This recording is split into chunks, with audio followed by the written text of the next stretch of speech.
And that's when I said, okay, I have to stop eating so I can keep this body. If I felt hunger, I felt like super relief. I think all women have this voice of physique perfection and we have to be beautiful and everything. I learned that our thoughts are not real. I think the most current thought that I had is you are not enough. Life is so smart. She knows what she's giving to you, you know? Hello, my friends. Welcome to the One Way Ticket podcast. My name is Helene, and in this podcast, I like to talk to people about their story behind their one-way ticket. This podcast is inspired by a quote of Steve Jobs, which says, "You can't connect the dots looking forward, only looking back." So we dive into the important moments, mindset shifts, and choices that led them to take the leap. And together, we connect the dots of their story to inspire you to trust yours. And today, I'm with Elena. Hello. So nice. We met during a workshop. We were setting goals for 2026. Yeah, closing 2025. Yeah. It was super fun, the workshop. I think it was with like 7 or 8 people, and we had such different lives. Yeah. But yeah, I don't know. It was really inspiring, and I was super intrigued by your story because we had to write something on a paper that it was the plot twist of the plot twist of our year, and then you told your plot twist, and we are going to talk about this of course in this podcast. But I was like, whoa, that's so cool, you just did that. I did this kind of game with my friends too when I was back home, and it was so interesting as well. Also their plot twist. Yeah, it's so funny that when you look back in 1 year, so much can happen. Like you cannot even imagine how you're gonna end up the year. You can make goals, plans, and anything, but sometimes the plot twists are crazy. And one of the funny plot twists now is also that you started to live here. Like, yes, crazy. Living, and it's only the February of 2026. Since when are you back, actually? 1 week ago. 1 week ago. Yeah, because you went back home for Christmas. Seeing my family. It was a long time no see them. Yeah, how long? Almost a year, 9 months. 9 months. Whoa, okay. Mm-hmm. Because you're from Barcelona. Yes. Barcelona. I'm just from a town next to Barcelona. Okay. Yeah. It's called Premià de Mar. Okay, I can't pronounce that. Okay. It's super small? Yes, it's 2 kilometers long. Super small. Yeah. So everyone knows each other. Yeah, it's one of the most densest towns in Spain. Like there's 30,000 people living there. Yeah, it's super dense. But yeah, I can go to the bakery and they will know me. Yeah, well, 30,000 people. It's a lot. But you have a lot of high buildings, no, flats. 30,000? Yeah, 30,000. Yeah, 30,000. Oh, whoa. Yeah, I'm also from a small country, also a small country, but also a small village. It's a little bit more than 2 kilometers wide, I think, but only 6,000-7,000 people. Okay. No, our town is crazy. There's big buildings everywhere. Okay. I would love to see pictures actually, because now I'm curious how you can fit 30,000 people in 2 kilometers. But how could you describe a day in your life when you were a kid? Because you lived all your life there? Yes. When I was very, very young, I was going to a school I was going to the next town school. To the school next town. Mm-hmm. Yeah. You don't have a school. Yes, but they were all full, so I could not get in.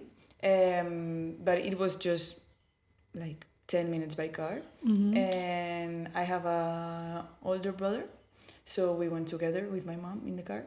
And I was a kid that really enjoyed school. I really like to learn.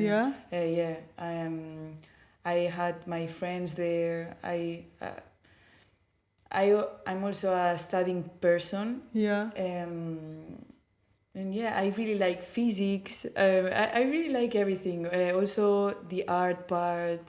Yeah, and later we were playing volleyball or tennis. Me and my brother, we always went together. Mm-hmm. But yeah, very chill.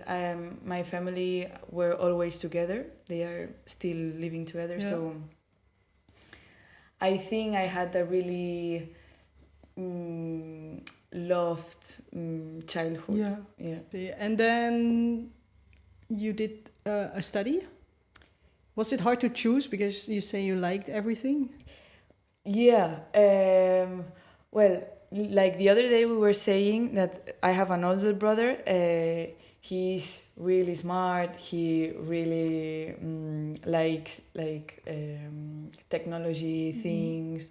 He always had very good marks in school and everything, and I feel this pressure a little bit.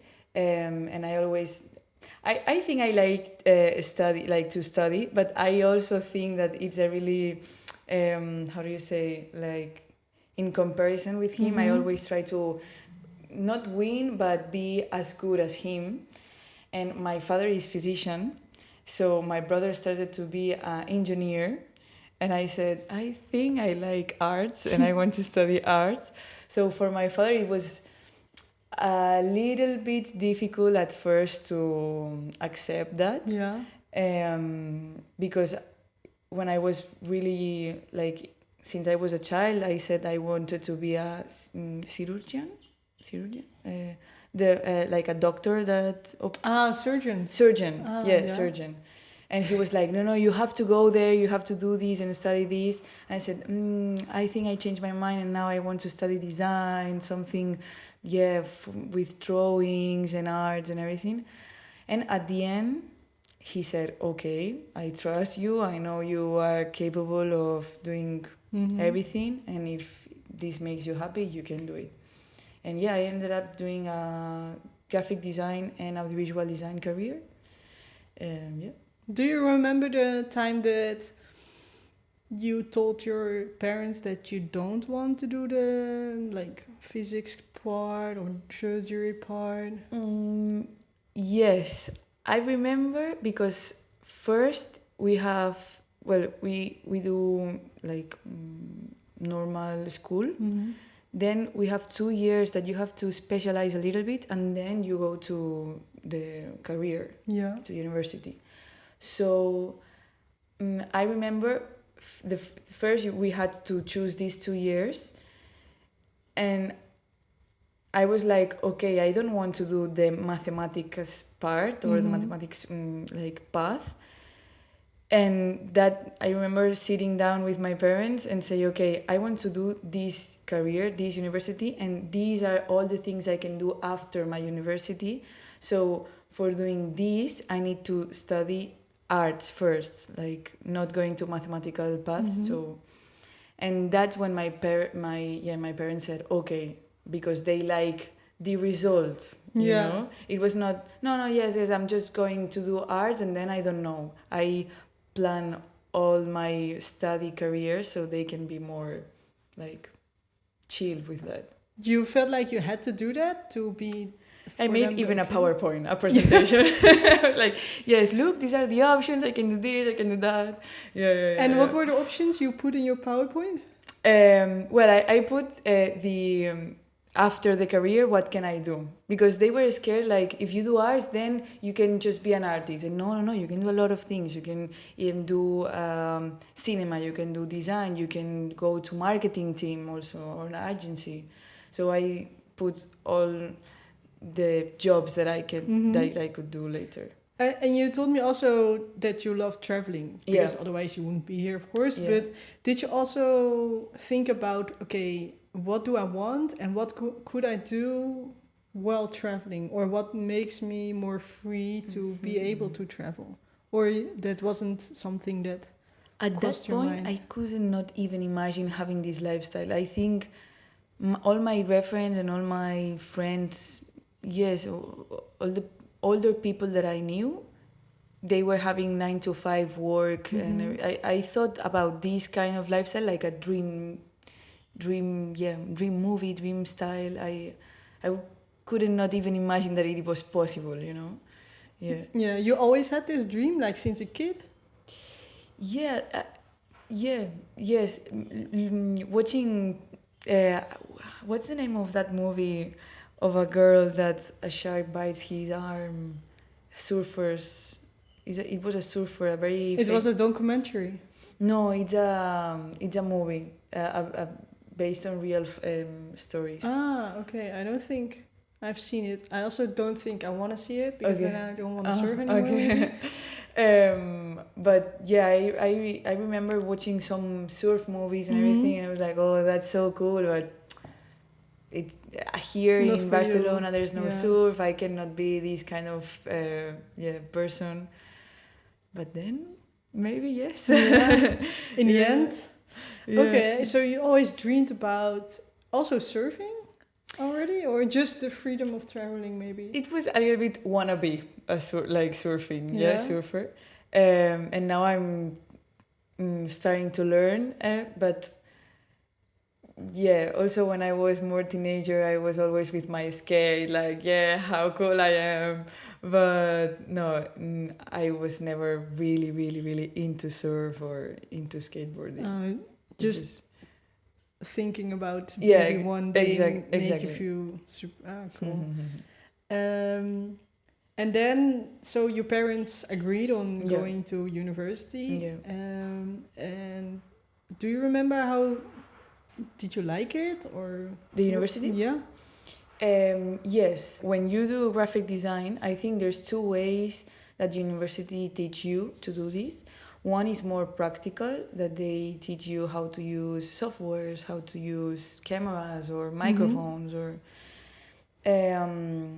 and then my university teaches us how to think, how to create, how to think out of the box, to unlearn everything so you can relearn in a new way.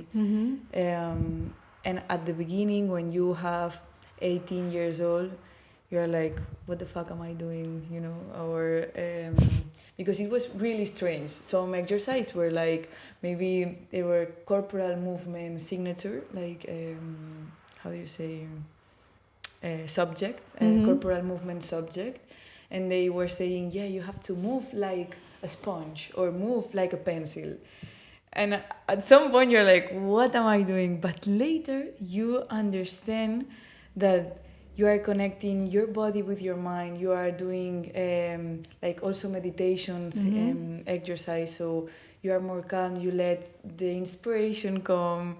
And if you do weird things, then new ideas came to your mind, you know, because if you're a designer, you want to find new solutions and new ideas, so you have to do new things, or you cannot. Yeah, thinking outside of the box. yes. And if then you were asking, okay, but I need Photoshop to do this, why you are not teaching me this? And they say, you can go to YouTube and they will explain to you. Perfect, you can stop, you can take notes, you can do whatever with YouTube videos. I want to teach you other things that you cannot learn just in internet, you know. And I really, really enjoyed my career. When I was doing it, maybe what I said, maybe I was a little bit confused, but the 2 last years, I was really, really happy. Yeah. Nice.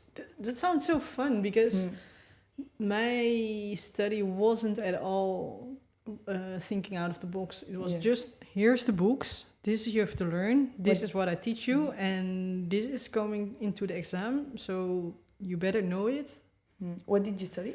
I did creative business. Okay. So it was about, it was so broad. I could do television, like behind the scenes, and musicals, radio, events, all kinds of stuff that, I don't know, I don't do. Okay. But I had fun because I had a lot of good friends during this study. But looking back, I learned how to do Photoshop, and what you say, you can just use YouTube. There's enough videos to know how Photoshop works or Adobe or any kind of software. But yeah, I spent hours in the classroom learning how to copy paste stuff in Photoshop, which sometimes is a bit useless. And then I think it's even better to just learn like these other skills of thinking out of the box. But I'm okay now. Well, you can also learn with experience. True. And we had yesterday this interesting conversation because all your friends after the university went for internships. Yes. And you really didn't want to do that. No. Once I saw the panoramic, I don't know how to say, the situation in the market, I said, okay, no, I don't really feel aligned with this lifestyle. My friends are working a lot of time, 9 to 5, doing extra hours for just a little amount of money. They are not happy. I was like, what we are doing? This is not feeling right at all. And I said, okay, I'm going to try to do my own thing. But this is also risky because you are just a junior, you don't know, you have no experience. It's difficult that people trust you if you don't have any career on this. And I always said, how can I explain people what I do if what I'm doing is invisible? Because there are ideas, there are something that is not tangible. So it was so difficult to have clients in the first, the first thing, you know.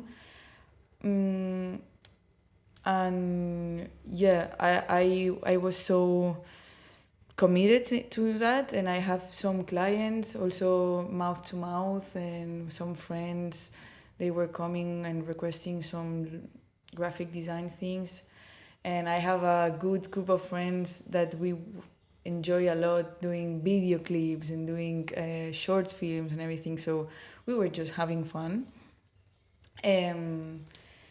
But also at that time I was very sad and I can say depressed because I was going through a eating disorder, and I was feeling like very stuck there.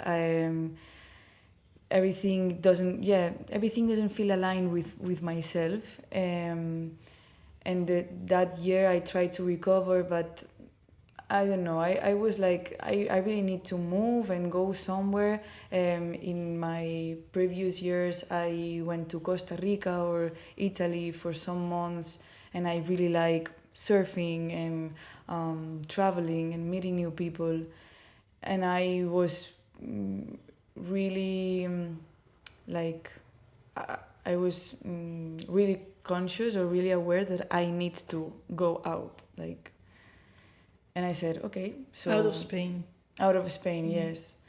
And I was doing yoga a lot, and one friend told me, why you don't go to learn yoga somewhere and try to open your mind and see what happens?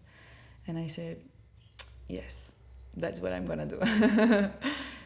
You said that you had an eating disorder. What kind of? First, it was bulimia, for maybe 1 year so, and then it turns out as anorexia for also maybe 2 years. And what's again the exact difference between those? Okay, bulimia is more at least for me, that you eat normally maybe, but you throw up, you go to the toilet and you throw up. And anorexia is more that you don't eat at all. Okay. Yeah. And maybe sometimes it's mixed also. Like you can Yeah. have both. do you remember the first time that you threw up? Yeah. Yes. Do you want me to Um, explain? hmm? I, Yeah, because I luckily for me, I never had any Mhm. issues with food or anything, and I feel so sad for people that have. Mhm. But I can't imagine eating and then at some point something switched and then you throw up. Yeah. You think about this has to go. I don't want this food in my. What happens? Yes, I remember that I know. Well, I remember it was because I was in a relationship Mm-hmm. and it was a little bit toxic, but it was not because of him or because of me. It was the kind of dynamic that we had because he's a really good person. But I felt like I was not enough, that I want more attention. And all my life, I had these boys a little bit back of my mind. I think all women have these boys, yes, that of physique perfection and we have to be beautiful and everything. So I always had this, and with this relationship, I remember the day that I said, maybe if I do this, I'm gonna be more beautiful for him and he would be more interested with me or something. Because we had an open relationship, and I always said that we were boyfriend and girlfriend, but we had a lot of space between us. It was not very close relation. So yes, I was like, maybe if I'm beautiful, he would love me more or something. But of course, that was not the point. Um, and yeah, I remember that I was eating fried potatoes, and I said, this is not healthy. I'm gonna be fat if I eat this, and I felt so guilty. And I remember I went to the bathroom and I said, you're gonna be good or you're gonna be great if you are gonna do this. And I threw up. And after this, every time that I was eating something that felt that it was not good, I did this. And then it became a habit, maybe. Yeah, Or yes. And I remember very weird situations, like maybe you go to a friend's place or is a birthday party and you eat the birthday cake, or yeah, like every time that I was eating something that I felt that I was not needing that, like yeah, fries or cake or I yeah, don't the know. unhealthy stuff. Yeah, I felt so guilt, but that's the thing that I ate a lot of that, and then I went to the bathroom and threw up. Yeah. But yeah. Oh, and how old were you when you first did this? When it started? I think I had maybe 18, 19. Oh. Yeah. Oh. And there was a reason why you had this boyfriend that was an open relationship? It was something that you both wanted? Yeah, because my previous relationship, it was also open relation. So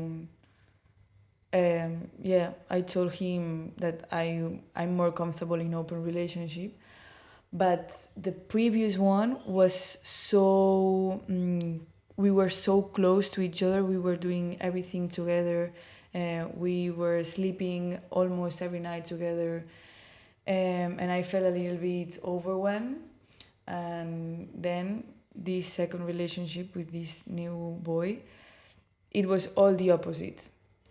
But I felt it was more, well, it was more because of him. Like it was more independent. He was doing his own life. And I think that's very healthy, that everyone should have their own habits, their own life.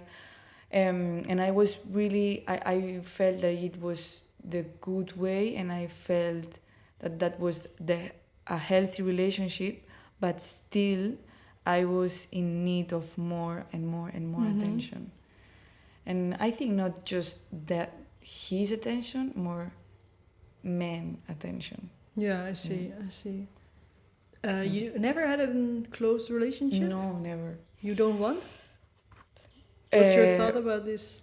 I thought about this, and I think honestly, it's because I'm a little bit scared of commitment. And now I learn how to be good with myself alone. I really like to spend some time alone. And I'm very good now after the recovery, after everything. I'm very confident with myself. And saying, okay, now I'm with you and you are my partner. I don't even understand how we understand love nowadays. Like, everything very closed. I don't feel aligned with this. Yeah. Yeah. No, I have the same. So that's why I was curious about your opinion. And at some point, your bulimia became anorexia. Yeah. So you, at some point, you stopped eating. Yeah. Do you want me to explain me why the transition? Yeah. Okay. It was because I was going to Italy and I was so happy being there. And I said, here I'm gonna close all the bad chapters, or I'm gonna cure myself, you know? And I said, okay, my boyfriend, at that time, I said, I don't know, while I'm here, I don't want to be with you. Let's take a break. And also, I wanted to quit with bulimia. I want to recover and everything. But I was doing a lot of things. We were playing volleyball a lot. I was, yes, more or less like here, that you are always doing activity and I don't know. And I lose a lot of weight, but I was not conscious of that because in my apartment I had no mirrors and no bascula. Yeah. How do you say it? I don't know, but something that you can measure your body Yeah, the weight, weight. right? Yeah, exactly. So a scale. Yeah, scale. Thank you. So really, like 100% honestly, I was not being aware of that. I remember being in the shower and doing like this, and I saw my arm a little bit more thin, and I was like, that's crazy how perspective change your body, you know. But I thought it was perspective, not a real thing. And when I when I went back home, I remember that everyone started to say like good things about my physique, like, oh my God, you are much thinner now, you look so fit, you are so beautiful. But incredibly a lot, like every day, a lot of people, positive comments. And before that I was looking for this attention. I was looking for not being mediocre. I wanted to be more like perfect. And I remember that these comments get very inside and felt so good. Like, now I'm much visible for everyone. I have this attention that I always look for. And honestly, I have a body like really, not cliche, but really inside the aesthetic, like social aesthetics. And receiving these comments felt so good. And this feeling like you are this body, you have to be this body, you cannot go away from this idea and this picture that people have about you and everything, that really stuck, really, really deep and really inside. And that's when I said, okay, I have to stop eating so I can keep this body. And then you start thinking that you don't deserve to eat because if you eat, you're not gonna have this body, and then the people doesn't gonna love you, and then you're gonna die alone. Like this is the mindset, and no sense, like really nonsense. But when you are there, is your religion. Yeah, it's the voice inside of your head that keeps telling you. Exactly. And you feel that you don't deserve anything. You just need, like, if you want to win your existence, you have to be the less you can, like the smallest, the thinnest, the quietest. Yeah, so not eating was in the end sometimes like an achievement. Yeah, exactly. Wow. The less you eat, the better you're doing. It feels so great that, for example, tomorrow I was saying when I felt hungry, like the hunger, it was for me like anti-stressing. If I felt hunger, I felt like super relief. I felt better, and yeah. Or even I had a strange habit that when I talk with other people that had eating disorders, always they also have it. That it was, we always touch our bones, Your bones. Bones, yeah. If the more the bones are visible, or you know what I mean? Yeah. It felt you better. It's an achievement too. Yeah, exactly. Strange, but.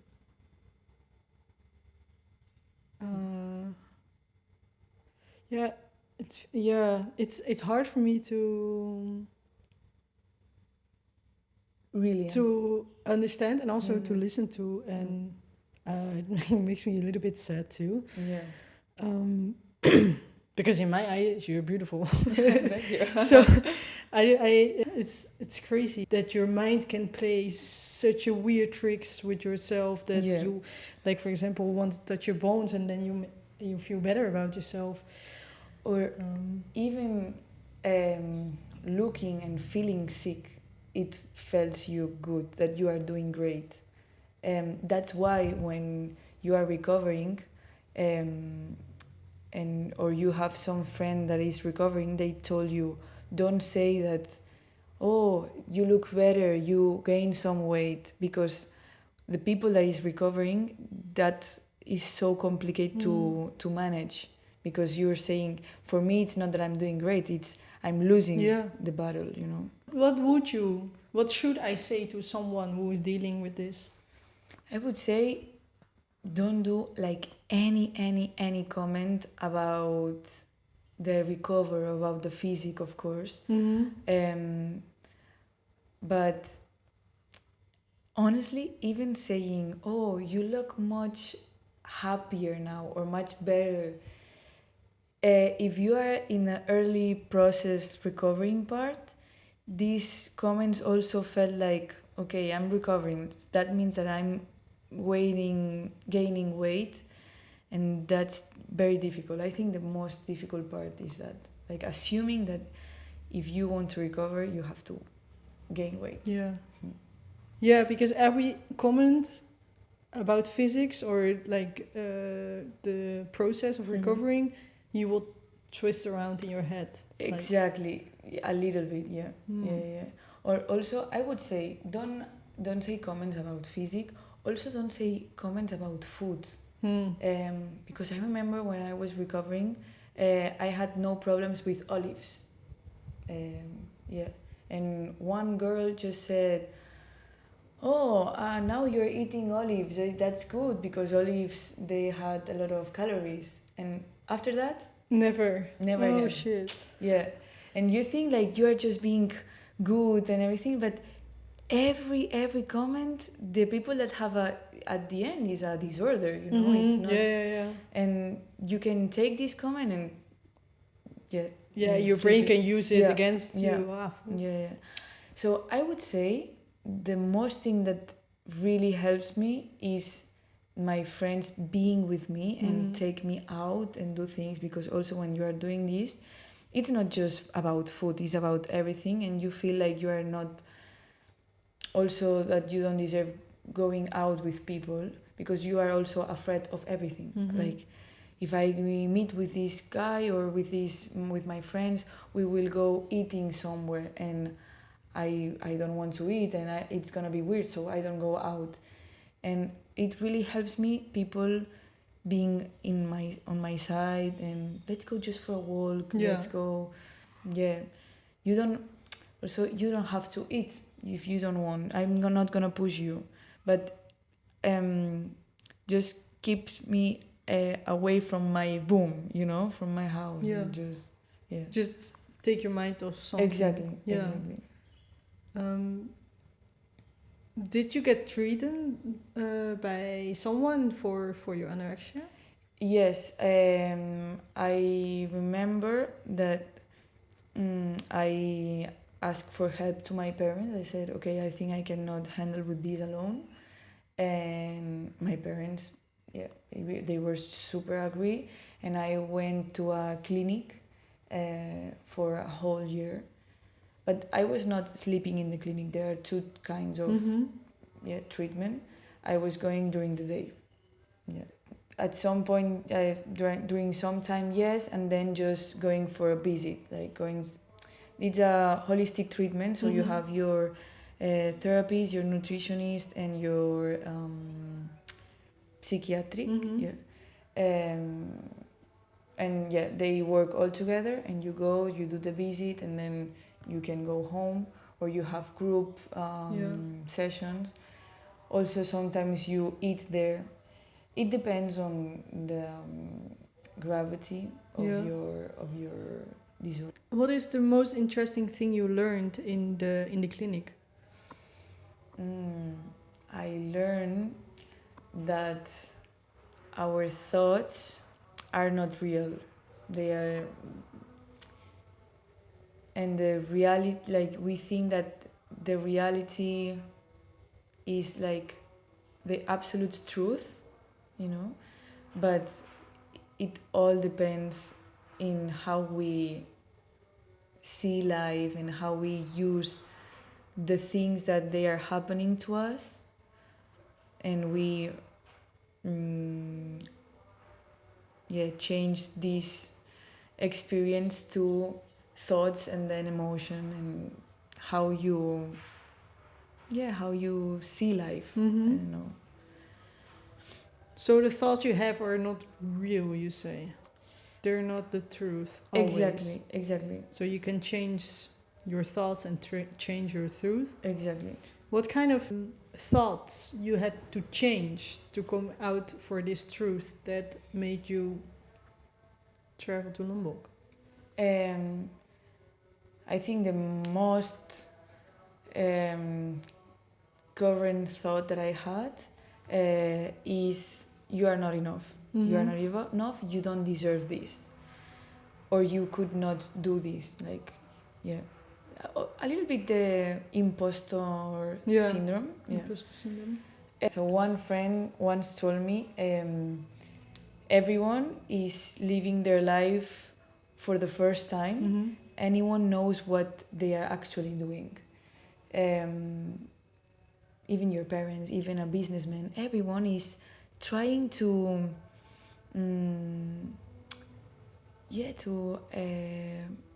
how do you say it, to look like they are doing, they know what they're doing, but they really don't know.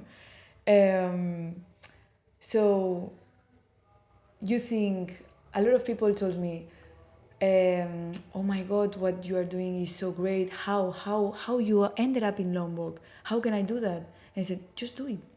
The only difference between you and me is that I've done the first step. And that was the thought, like the change of mind that the mindset that I had to change. Not thinking, I'm enough, I'm not enough, I deserve this, I'm not deserving all these things behind, and said, what do you want? Like the workshop that we did. Mm-hmm. Sit down and think, what do I want with my life? What are my goals? I want to experience things. I want to go and travel and see the world. I want to do something with my art and my creative side. I really like yoga, so yeah, let's go and just do it and don't have expectations. Like, go and ask and run. You know?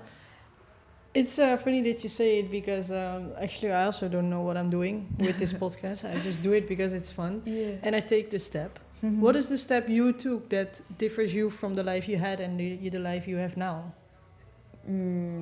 Booking a yoga teacher training course. Yeah, that was like, I remember, click like a button. It was like, I'm going to do that. And first I booked the course, the teacher training, and then everything goes like, okay, then I have to book the flights, then I have to do the visa, and everything just click. But I didn't know what was going to happen like after that. Where did you do this yoga? In India, Rishikesh. Oh. Yeah. Was it nice? Yes. Was it what you expected? Yes, the yoga teacher training, yes. India, because everyone says if you go to Asia, don't go for the first time to India. You have to go somewhere so you can adapt a little bit. And I said, no, let's go to India. But honestly, when you are doing this training, you are in a school. Like all the months, the whole day, you are inside the school. They cook you. You are meditating. You are doing yoga the whole day. So you are not living the real Indian lifestyle. But after that, of course, I said I want to see the real India by myself. And then I started traveling around India, and yes, it's tough. It's the most tough place that I've ever been. But I want to go again. Yeah? Yes. Yeah, I like the energy. It was also one of my dreams. One of my first words ever when I was a kid, it was Taj Mahal. Really? No, you kidding. Yeah, really. I can't even pronounce this word now. I'm 28. And I remember that I was in the school and they show us a picture and I was amazed. Like, oh my God, I want to see this. I remember I was really, really, really young. Yeah. Why was this the first word you could say? I Where did you even hear that? No, it was not the first, but one of the first ones. Like, I was really, really little. But I really remember that day that I saw the first time that I saw the Taj Mahal, a picture, and I was like, it was in my dream list, like seeing the Taj Mahal. But for some reasons, when I was in India, I couldn't make it. I couldn't go there. And it's like here, that I want to go again and see it because, oh my God, it's full of colors. Not just the Taj Mahal, the cities there. It's super colorful. The buildings are really nice. It's something that you cannot see in other place. Yeah, true. That's funny. That's one of your first words. I think one of my first words was ball. Surf. For football, surf. And after India, what did you do? You went to... After India, I went straight into Bali, into Indonesia, because I was like, okay, I really like India, but I really want to feel a little bit like home. There you cannot find... Well, I couldn't find avocado toast, everything is so different from I was used to. So I was like, okay, they told me that Indonesia there are more tourists. You can feel a little bit more, not like home, but yeah, something that you know. You know, in India everything was unknown and different. So I said, okay, let's try Bali. I've never been there. Mm-hmm. So I started there. Then I came here in Lombok, and I really loved Lombok. And in Tanjungan there were something happening, like they were destroying the beach and everything, and I saw that it was really interesting thing, and I started to take pictures. Well, all of my trip I was kind of working and doing volunteering, so I had accommodation or activities for free, creating content for social media or doing yoga teacher classes and everything. So when I was here in Lombok, I saw these things going in Tanjungan, and I took some pictures and I sent it to a magazine because I thought it was really interesting. And then I keep traveling. Okay, I just sent this and keep traveling. Then I went to Sri Lanka, in Thailand, and when I was in Sri Lanka, they replied me that they really liked the story and they really liked the photos, and please come back to Lombok. We're gonna pay you and finish the article. And I said, oh my God, I was not expecting that. I said, okay. So I came here, and during the article, I met a lot of people and a lot of job opportunities come up. And I ended up, okay, living here. Yes, I said, I think this is my place. I feel so good here, so aligned. And yeah, that's the thing. Because the eating disorder, I was more than 2 years without period. This is a thing that your body does, just to keep you alive a little bit. And here in Lombok, after 2 months living here, my periods on the way. Start again. And I remember that sign, thing, it was a sign that, okay, I think you are feeling good here. Yeah, your body can be itself again. Yeah. Oh, so interesting. Yeah. Yeah, I always listen to my body signs. It's so interesting. Because I always, when I'm not feeling chill somewhere, my stomach hurts after every meal. Oh, wow, okay. Here I don't have this anymore. No, that's so crazy. Nice. Even if I eat at the warung or anything, I can eat everything. Well, not everything, but most things. Yeah. So yeah, that's also really interesting that your body is also like, okay, let's go. Yeah, I'm nice here. And that was the thing that you wrote down on the paper when we were asked to write our plot twist on the paper. You sent an email out, and they say yes. Yeah. Yeah. Yes. Yes. Yeah. And are you going to do more work for them? For now, it was just one thing, one-time thing. But I was not even imagining that could be a work or a job. Sorry. And when I did it, I was like, okay, I think this job is my dream job. I want to do this for living, like traveling, doing photos, interviewing people, learning a lot about cultures, and writing down and show to people what I'm doing. So I want to do this. I'm not doing this right now. It's a more future thing. Now I'm doing another things, but yes, I really would like to keep reading. Looking for this path. Yeah. Cool. I hope it works out. I think it will. Thank you. Thank you so much.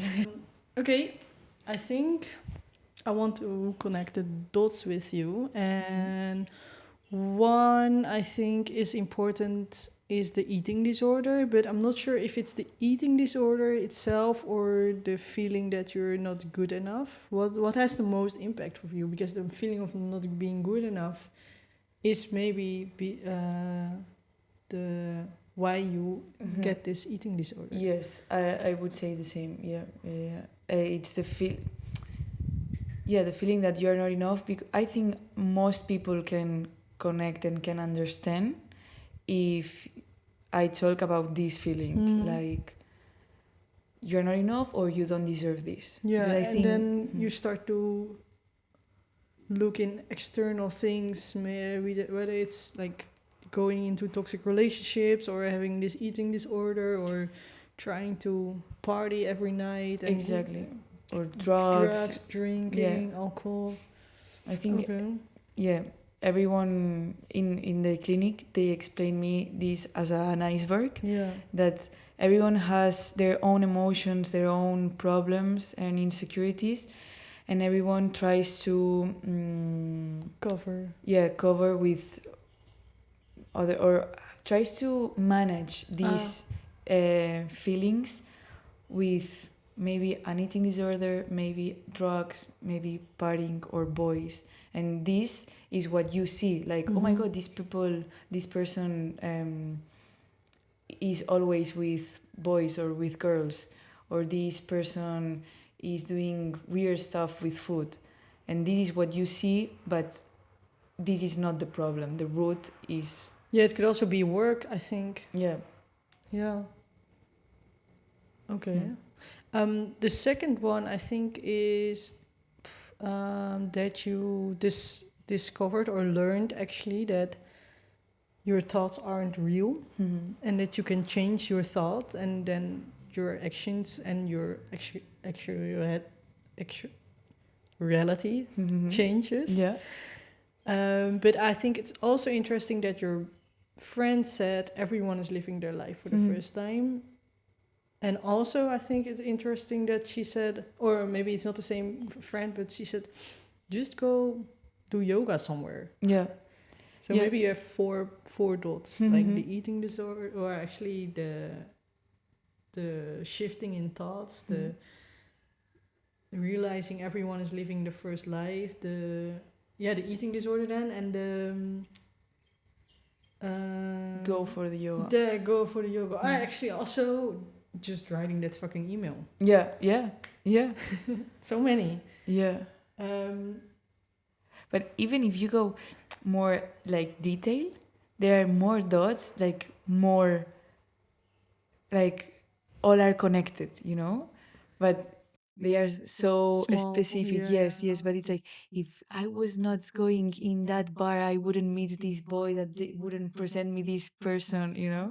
But everything clicked. It's Yeah, I always try to remember these stuff also because the most interesting thing is when you wanted something and it doesn't happen and you shift to something else because you're going to do something else and then it's even better than the first thing that was planned actually. And I love those.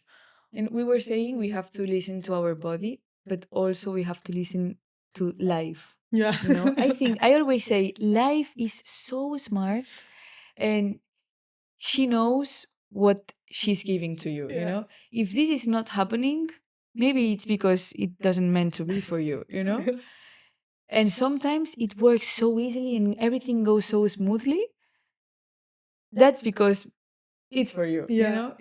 But yeah, I think that's maybe also a human part, especially for me, is I want to control everything. Yeah. My dad always says, you do plans, but then life will choose for you. Like you can say, yeah, this weekend we go surfing, and then big storm is coming. So no, you're not surfing. We're not surfing today. Yeah. Yeah. I want to ask you some advice for people that are struggling actually with the same as you had with the bulimia and the anorexia. I think you're the perfect person to give advice to people who are struggling with that. I would say more or less what I said before, that all these thoughts that you are having, they are not real. It's a voice that you created yourself, but that's not you. You just need to mm, be conscious of that and try to not listen to this voice and not uh, don't give the reason to this voice. You know what I mean? Like, he's gonna try always to put you more down, and at first it would feel great and good and nice to listen to that and do what this voice is telling you, but in long term it will destroy your life. And just be with your people. um, Write a lot. It helps me a lot to write it down and see, to try to identify who is talking. It's a little bit weird, but it's this, like, who is talking, me or this voice, and try to separate. It really helps me to be aware that I was not this disorder. Because at some point you feel once, and okay, I'm gonna be this all my life, and the recover is actually true. Like, you can recover. I also remember telling to my parents, like, I think I'm not gonna be happy ever again. I see it like impossible. It's impossible that I'm gonna laugh, like truly laugh. And yeah, I remember when I was here in Lombok the few months ago, I was doing a video call and I was saying, yeah, I can be happy again. Nice. That's crazy. I'm so happy for you. Yeah. Okay. Thank you so much. Thanks to you. I really love the story. I hope the people too. Yeah. And I love to see you often and surf. Yeah. For sure. Yeah, Surf, skate, yeah. everything. And thank you for watching. I hope you really like this story and follow me, subscribe, and I hope to see you in the next one.